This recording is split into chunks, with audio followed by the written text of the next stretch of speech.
2 boats, 2 sailors, 1 week at sea.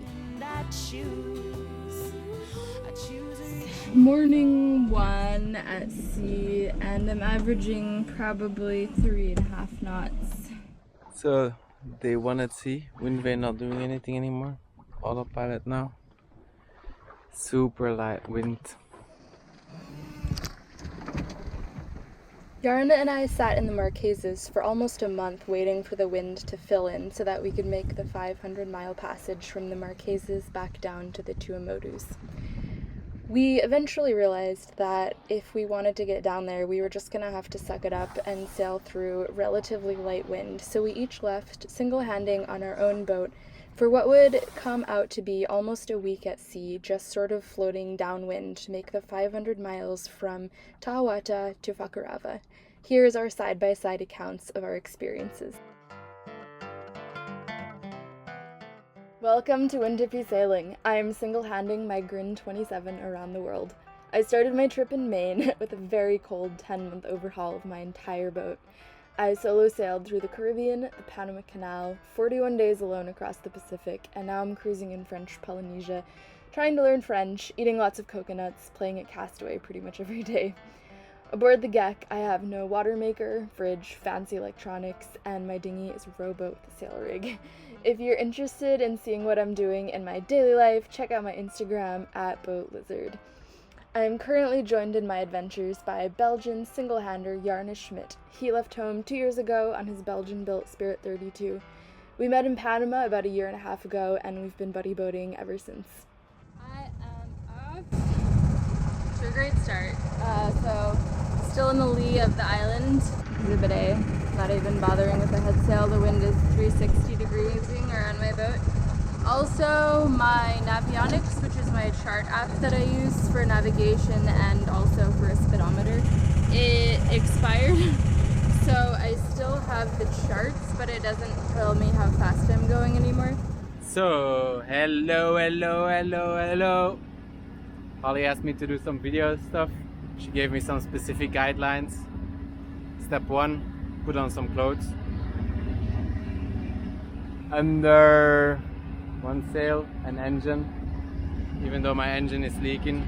Hope I can get the engine off soon and then sail through the night, although it might be light wind. And the race is on, Holly. I've figured out that I can get speed from my Garmin inReach if I turn it on and wait a couple seconds for it to figure out how fast I'm going. So when I'm trying to calculate distances to destination, that's what I'll do. Here's Yarn in the background. His engine is leaking really badly and he has to pump it constantly, so he's trying to sail a little bit more than me. He turned off his engine a while ago and he's just kind of pushing along under main while I'm speeding over here at 3 and a bit knots under engine.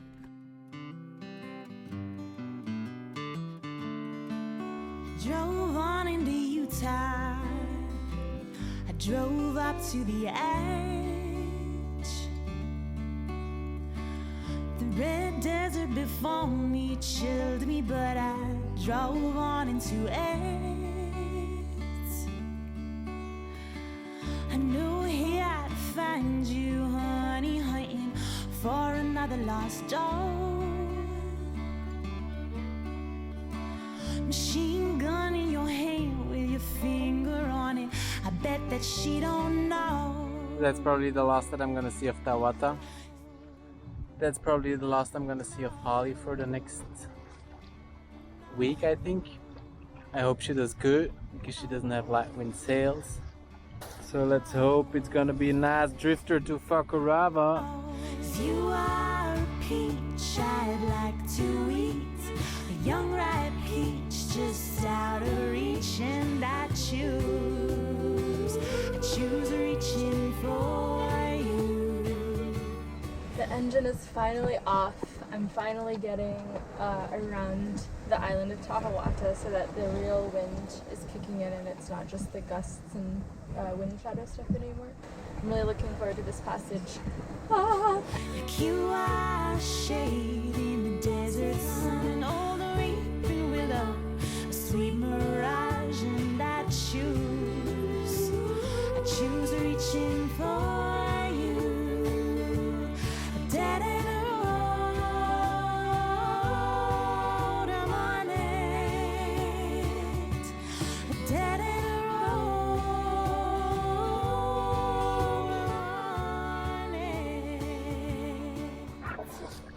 So day 1 at sea, wind vane not doing anything anymore. Autopilot now. Super light wind. I think I'm gonna dig around with my half-winder. Spinnaker set had a bit of problem with the suck. Not so nice. But now instead of 2.5, I'm going 4.7. Peace out.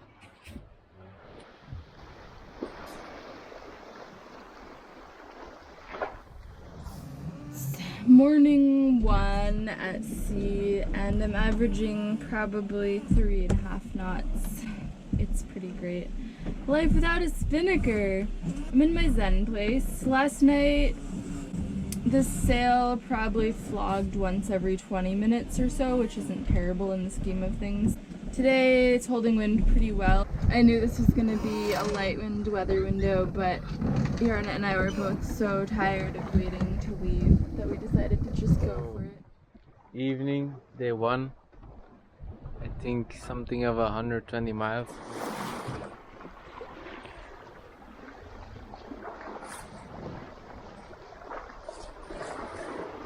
This fella is gonna stay up for the night, hopefully he stays full. And day 1, I've been out for a little more than 24 hours and I have made almost 100 miles. I only have 10 gallons of diesel because the day that I was gonna get diesel, I didn't realize the store closed at noon because it was Saturday, and so that's all I have. So I have to be really careful with that. Day 2, Behal and Bothered, finishing tricks. And yeah, it's slamming around out there. Picked up a little sun shady. The sun isn't shining inside.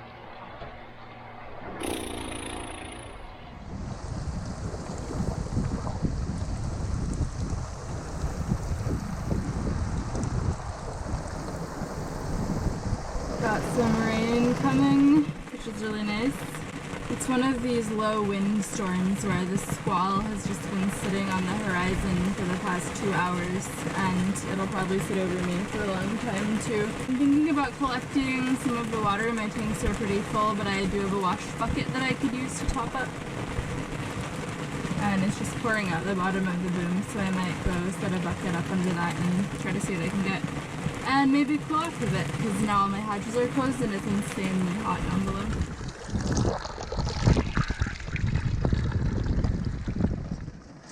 Okay, in less than 5 minutes I filled the entire bucket. It's insanity. And there's more rain coming. The next thing I might do is, not even joking, grab some soap and sit underneath the stream coming out the end of my boom and wash my hair in some fresh water. Cockpit doesn't drain very well and is holding up true to its nature. It's a little bit sloshy. Really excited because now I definitely have enough fresh water. And now it's blue skies again. The wind's filled back in. It's actually holding pretty decently. And it's like the squall was never here unless you look there. And then you can see it. But there's a couple more on the horizon-ish, but it's so hard to tell. In light wind like this, you never know where they're gonna go because I've been staring at them all morning and it's past noon and this is the first one that's hit me. So all it'll do is provide some extra entertainment for me. Maybe another shower, who knows.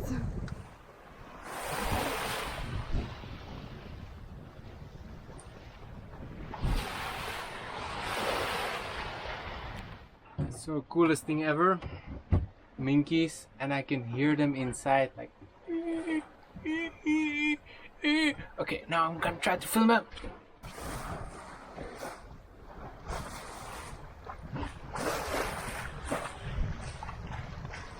Alright, it's time to check my mileage. Here I am, 366.3, so that is an 81 mile day. Nice. I hope tomorrow is better. Although I will get there eventually. Yeah, so worst case, it's 5 more days. I can live with that, I think. End of day 3. Only thing I can do is half wind, otherwise the sails are not full.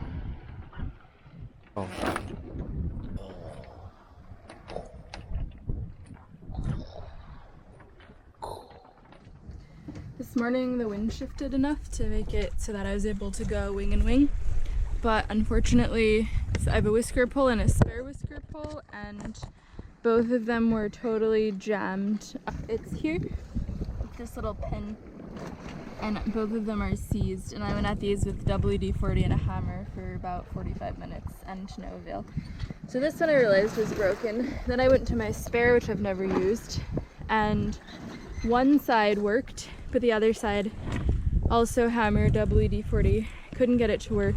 I got it this far out, and then I took a snap shackle that I have and went to the top of here, which is where you're supposed to put the halyard or the sheet that leads it back, and I just snap shackled it onto the loop that it's supposed to, normally this part clamps onto that part. So it's not as stable and it's twisting more, which probably means there's going to be a little bit more chafe, but it works and I'm able to pull out and have a wing and wing situation. We'll see what tonight brings. My batteries are totally dunsies, so I can't even run my running lights for more than 5 hours without them going dead. I have to get up in the middle of the night every night now and turn on the engine. So, day 4, I think. From the 40 miles, still 270 or 269 to go. 6:30 in the morning. Real scorcher already. Hot, hot, hot. Flying this beauty.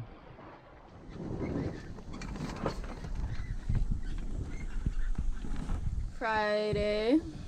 Nothing has changed, except there's potentially less wind even. I don't know. I think first night I need to go with autopilot instead of wind vane. This guy is staying full-ish. Barely.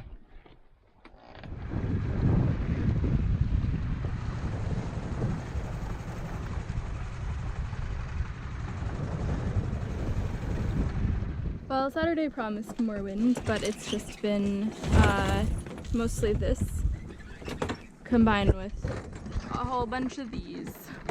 And I guess you could say there's wind when the squalls are here, but other than that, there's not. Squall hit and it lasted 2.5 hours, which was not fun. I was really banking on there being wind today because I've been motoring way more than I normally ever would because of my battery problems and don't have enough diesel to get all the way to Fakarava. The sun is setting, water's glassy calm. I think I'm still in this squall band. I'm hand steering until this squall is past and I'm squall free because my tiller pilot, the connection isn't waterproof because it's kind of cobbled together and I don't want to risk losing it since it's irreplaceable. Dinner tonight is this strange mystery soup that I bought in Panama, and on the picture it shows a little bit of everything in it, and that is true. Tell me if this doesn't make you hungry.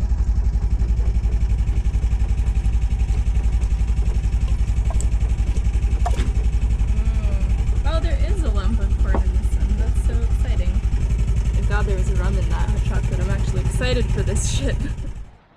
So day 6. The wind is back, only 80 miles to go. Yesterday was cloudy, not so fun. But now I am sitting under the sunshade, reading, listening to music, looking at this pretty view. So we're gonna spend the night at sea and wait until the morning. Today is my last day of sailing and the wind has finally kicked in. It was slack last night until probably 9:30 or so, and then started to fill in, so I was able to put up the head sail. It was a pretty good night of sailing, and today I'm still going 4.5 to 5 knots. I have 60 miles left to go, which means that at some point, ironically, I'm gonna have to slow myself down because the pass slack tide isn't until 5 tomorrow morning, so that's fun. As long as the wind holds, I'll be fine on diesel for the rest of the way. Life is very happy this morning. I took almost this exact same route to get to Fakarava back in August of last year when I came here first from the Marquesas. I'm coming up on this pass between two atolls that I also went through last time to get to Fakarava, and I'm just remembering all of the feelings I had of anticipation. It was a very different passage. It was really pleasant. It is the last morning and I'm waiting for slack tide at the pass. It's been, it's so ironic because I spent the whole trip with slack sails and no wind, just being like, where's the wind, where's the wind, where's the wind? And then it got really windy and I was going to be 12 hours early for the pass showing up in the middle of the night, which is never a good idea. So I've had to slow myself down, but it's so windy that I can't slow myself down enough to not have to do laps. I hove 2 for a couple hours. And the other thing is that Yarna is also doing the same thing as me. And we're both trying to sleep. I don't transmit AIS. My batteries are too dead for me to even turn on my AIS receive, so all we have is each other's running lights, and we're texting each other on our Garmin inReach is like, okay, do you see my light? Yeah, okay, I'm gonna hold this course, so as long as my light's green, you know it's cool. So if you're wondering why I look like your great-grandmother when she's going gardening, it's because I got a full-body sunburn for lying in the shade yesterday. And I'm trying to protect myself, but I didn't realize, I don't even know where I got this shirt, but it's not a real shirt. What is this? It's so long. I don't understand. I'm gonna get just like cufflink sunburns. I have these weird and disgusting coffee tea bags. This is the last one. Where do you tear it? Open package carefully, okay? But where? Here we go. Coffee in a tea bag. It's my last morning of passage ritual. I had 2. So this is the second time I've done it. It's a good ritual. I'll miss it. It tastes like shit, but it's really easy except for opening the package. I'm just gonna put some milk in it. This is a great breakfast. What I've done is I've taken a can of beans. Great Northern beans. These are actually very old. I bought them in the States before I left. And they're called Great Northern beans, which, like, they should be big, right? But they're just tiny, so they must be, like, great flavored. And some mustard. And you put the mustard into the can of beans. And then you take the fork that you found in the sink from last night. Mix it up. Lo and behold, it's another day of Holly's gourmet kitchen. It's starting to get light in the sky, finally. So I'm gonna go sit outside with this and this and try to wake myself up. Yes. Gray dawn. Can you see me yet? Okay, how about now? I'm so tired. I just did my final drive and I'm really slowly heading in towards the pass. Finally, light is starting to happen. I don't know, can you see Yarna's little light right behind me? The tiny green dot. Anyway, there it is. We've been playing Duck Duck Goose all night, trying not to hit each other.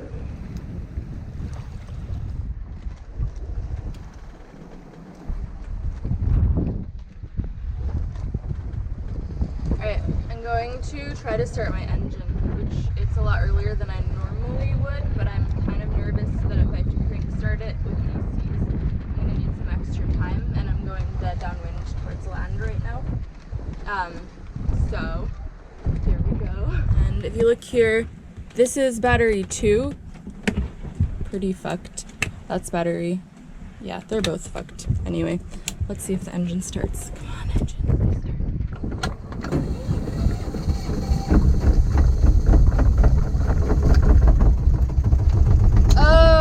God, that's a beautiful sound. But it did. The engine started. I'm not fucked.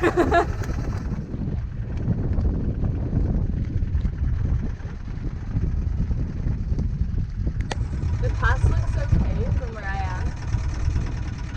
I was just so nervous.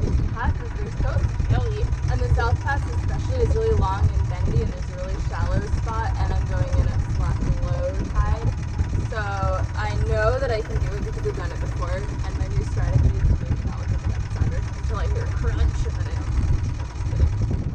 Aaron has made the wise decision to pass me.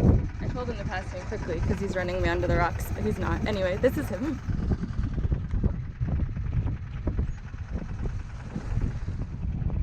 Okay, Arna just texted me that the reason he's so slow is that there's something smelling funny on his engine and he's already having engine problems, so now I feel bad for heckling him, but I didn't heckle him verbally, so it's cool. And we'll just go slowly through it. At least my engine works, even if it barely starts.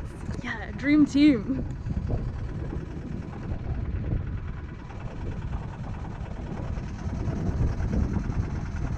That part is scary.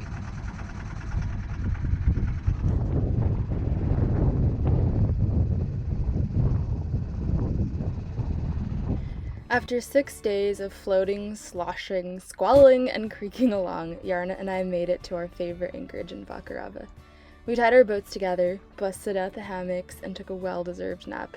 Even though it was a trip and a half to get there, and we both had problems with our engines and batteries and leaks, it was well worth the journey because, in the end, the sailing is short and the time spent in anchorages is long and lustrous and beautiful. I walked up to the wishing well, but it was all dried up. I shook the change from my pocket and put it in it. I could use some luck. I heard the sound of a hollow fall into a kiln of dirt and clay.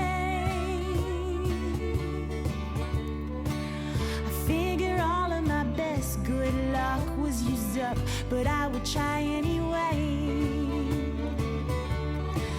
'Cause you are a peach I'd like to eat, a young ripe peach just out of reach, and I choose reaching for. Thanks for watching this week's video. I post new videos here every other Monday, trying to make Mondays a lovelier, happier place. Thank you so much to all of my patrons who support me and continue to make this possible for me.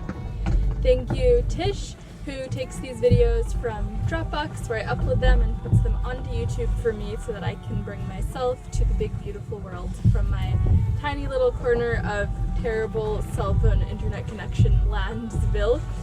Thank you guys for all of your lovely comments. I love reading them whenever I'm able to get to them, when I have enough internet to look at the comments and answer them. If you guys would like to become patrons and help support me in my journey, my Patreon is patreon.com/windhippie. Thank you so much. Cool. Alright, I think that's everything. Thank you guys for watching, and I will see you guys in 2 weeks with another full-length video. And for my patrons, I'll see you guys next week with my patron snack. Shade in the desert sun and all the weeping willow, a sweet mirage, and I choose